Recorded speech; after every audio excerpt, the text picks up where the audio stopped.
Allons-y. Hashkafa, maintenant, nous allons continuer notre étude de préparatifs pour la fête. Non seulement qu'on prépare le couscous avec les bons légumes et la pomme trempée dans le miel, nous allons manger pour demander à Hachem une bonne et douce année. Mais encore, il faut aussi se préparer au niveau moral de la chose. Mais le point que je vais mettre en évidence maintenant, après qu'on a parlé dans le cours précédent de l'importance du fait qu'on est jugé à Rosh Hashanah sur l'aspect plutôt spirituel, qui est l'essentiel aspect de la personne, parce que le matériel, comme son nom l'indique, c'est une chose qui se détériore, qui est temporaire. Alien. Et donc, chers amis, je voulais dire que malheureusement, il n'y a pas une plus grave malédiction que celui qui se trouve dans une situation qu'il est loin du service d'Hachem. En fait, c'est la véritable conception de la Torah, qui est vraie pour toute personne qui a une véritable conscience, qui n'a pas encore, on va dire, perverti. C'est sa conscience, et son esprit, et sa façon de voir, avec des connaissances extérieures de la Torah. En fait, ça s'appelle en français, en d'autres mots, c'est la Hashkafa Mesoulefet. Hashkafa, c'est... Façon de voir, perception des choses. Hashkafa, la vue des choses qui est Mesoulefet, c'est comme Mesoulefet. Elle est falsifiée, qui est contre le simple esprit. Tout simple esprit, c'est marqué que je vois créer l'homme droit. Alors que l'homme fait plusieurs comptes. En d'autres mots, il se tord l'esprit. Il peut pas se Loken, Demi, Shekvar Nifga, Hashkafa. C'est pas le cas de celui qui a déjà été donc atteint par les flèches de la Nifga, Loken, Demi, Shekvar Nifga, Hashkafa, Furama Torah, Vanoged et Esrel Pashut. Celui qui a été victime des flèches de la Hashkafa, qui est à l'inverse de la Torah, qui est à l'inverse du Sechel HaPashut. Sha'arei Hashkafa Zom Lamedet M'alefet et Kol Netinea, cette fausse, cette Hashkafa, cette perception erronée, elle apprend à tous ces sujets, à ces sujets à elle, l'inverse complet de tout ce qu'on vient d'expliquer. Qu'est-ce que tu parles qu'est-ce que tu te stresses? Qu'est-ce que tu parles de spiritualité? Qu'est-ce que tu parles, etc.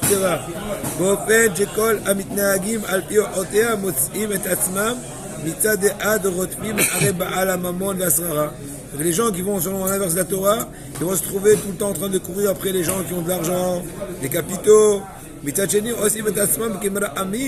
Et plus que cela, ils expriment même leur pitié vis-à-vis de ceux qui sont limités, Hazve Shalom, par la Torah, qui sont pas assez libres de tout faire. Ouais, vous avez reçu sur vous le joug de la Torah, vous êtes limité, mais écoute, on est on est dans l'an 2000, etc., etc. Et il est vrai que ces propos-là, il est trop exagéré, trop gas, et trop phénoménal, quoi, trop lourd. Tout celui qui a l'esprit dans sa cervelle, dans sa cabeza, mais il comprend très bien l'aspect tordu de la chose. Quand même,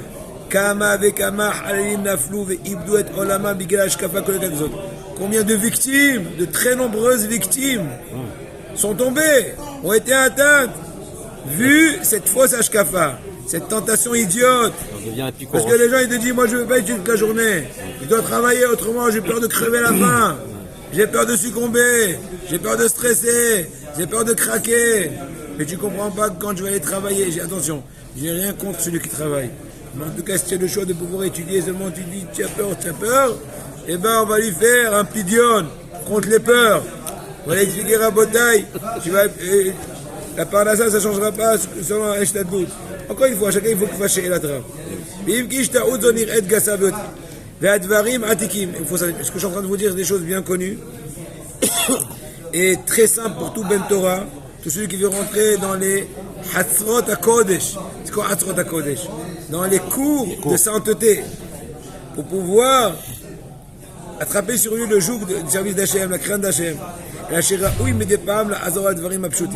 Malheureusement, il faut des fois même remettre en évidence des choses simples que aujourd'hui de nos temps, ils ont l'air comme être une chose qui est pas évidente, et donc remettre en évidence et lutter contre les conceptions de la rue. Comme ça s'appelle. Maintenant, continuons. On devient un picoros quand on est là, dans ce chemin. Argasha Jezakouk Lachem Zebracha. Le fait que tu sens que tu es dépendant d'Hachem, c'est la plus grande bénédiction. Bien sûr. Se sentir dépendant. Et j'explique. Donc l'idée que je viens d'expliquer tout de suite, on est dépendant d'Hachem, la spiritualité, c'est vrai Haïm, c'est vrai Metim, comme on a dit dans le cours précédent. She'akol nikva lefi hamoded ani. Selon le principe qu'on a établi, que tout est décidé, décrété, déterminé selon le paramètre spirituel. Nilma, d'où on apprend ça, parce que Akadosh Baruch Hu, il a décrété sur le serpent, le premier serpent de l'histoire. Il a dit quoi? Quelle était sa punition? De manger du sable sans arrêt. Tu n'auras pas de goût. Et a priori, et cette Torah il est bien connu, mais moi, j'avais entendu d'un voisin à moi, Rabbi Eliezer Leviniger, à la Vachalon, qui était Nitzol Shoah, rescapé de la Shoah. Il est iftar à l'âge au moins de 95 ans, je crois. Donc, à l'âge de 19 ans, il était à Auschwitz et tout. Il habitait au-dessus de moi. J'entendais tous les matins ses pas. À 5h du matin, j'entendais comme les sabots, et la tuila très tôt. Et moi, quand je sortais à la tuila, des fois à 7h30 du matin, le vendredi matin, il retournait déjà de l'épicerie avec tous les gâteaux pour ses petits-enfants qui venaient le Shabbat, le Kugel et tout. Pour un peu ironiser avec moi, tout le temps je dis comment vas-tu? Il me dit je vais le mieux du monde. Il marchait péniblement. Et une fois je l'ai aidé à lever, quelquefois j'ai eu le mérite de l'aider à lever un peu les courses. Du rez-de-chaussée au deuxième étage, j'habitais exactement au-dessus de moi. Quand on avait rénové notre maison, lui aussi il a aussi rénové, il est venu chez moi, il m'a dit je te fais confiance complètement, tout ce que tu fais, pour toi fais-le pour moi, je te donne l'échec, tout ce qu'il faut. Mais en tout cas, quand on a rénové, parce qu'après il y avait des discussions avec des voisins, et quand je venais un peu me plaindre et lui dire qu'est-ce qu'on fait de du coup, pour quelqu'un qui a passé Auschwitz, c'est un jeu d'enfant vos histoires. Moi ça me gratouille pas vos histoires. En tout cas pour retourner à ça, pour un peu ironiser quand je lui fais les courses, il me dit Ezrat Hashem, quand tu arriveras à mon âge, je t'aiderai. J'ai dit bon peut-être pour toi c'est une bénédiction, mais on dirait que tu vas me rendre plus vieux que toi, plus tôt. Bon en tout cas, incroyable. Et de là, ils ont Rabota, et donc ce Dvar Torah, il me l'avait dit lui. Une fois en rouge, j'ai raconté plusieurs fois de Harvard, j'avais du plaisir. Il se tenait sur moi comme ça, il me dit non, qu'est-ce que tu racontes, tu as des enfants mariés, truc. Ah, il m'a dit que cette question-là, a priori, quand Akadosh Baruch Hu il dit au serpent, viens ici dire Balak, dès maintenant tu vas manger du sable. A priori, c'est une bracha, parce qu'il va voir la parnassa en abondance. Dis-moi, où est un endroit où il manque du sable? Au Hachem, il y en a un gogo. Tu viens à Bnei-Brak, ils sont en train de construire toute la journée, tu as du sable, où tu veux, à droite, à gauche, en haut, en bas, où tu veux. La Clara, c'est qu'il ne va pas demander à Hachem. Oh, de là, ils ont prouvé, les commentateurs, que tu n'as pas une plus grande bracha que celui qui, à chaque instant, a le mérite de vivre la sensation qu'il a besoin d'Hachem. Il se retourne vers lui pour chaque souffle.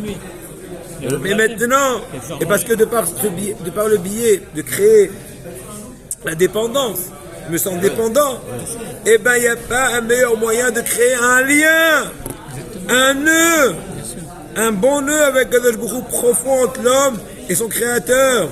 Il va aller en s'amplifiant jusqu'à que il va arriver, ce qui est marqué dans le verset, et moi, la proximité d'Hachem, elle est bonne pour moi, c'est le meilleur. Comme ce qu'on a vu dans le Ramchal, au début, dans l'introduction du Messiah Tesharim, on a parlé ça ensemble, on a dit ça en long et en large. C'est le but ultime que l'homme a été envoyé sur cette terre-là, pour cela. Maintenant, donc, vous voyez, c'est quoi la bracha? La vraie bracha, c'est la dépendance à Hachem. Maintenant, pour continuer, Et le serpent, c'est une malédiction, tout ce qu'il mange. Donc c'est une malédiction. Ça a le goût de la Il poussière. a dit, je veux pas te voir, mange, excuse-moi du terme, étouffe-toi avec ton sable. Je veux pas que tu aies besoin, mange. Tu n'as pas besoin ni poter à decha, ni avoir la parnassa, ni faire les kavanot, du hariwalo. Mange à droite, à gauche, sens-toi auto-porteur, sens-toi auto-suffisant, sens-toi qui tu veux, je veux plus de toi. C'est le plus grave. Quand tout va savoir c'est pas quelque chose qui va mal. Quand tout va mal, c'est encore bien. On ne souhaite pas à personne que tout va mal. Parce qu'on demande à Kadosh Baruch Hu des fois de traduire, de transformer les difficultés dans les difficultés de l'étude des fois. J'ai du mal, tu t'efforces. Des fois je dis un sujet. J'ai du mal à le cerner. Du mal à le brasser. Eh ben non, je m'efforce, je suis là pour ça. Pourquoi je suis né? Pour ça. On s'arrête.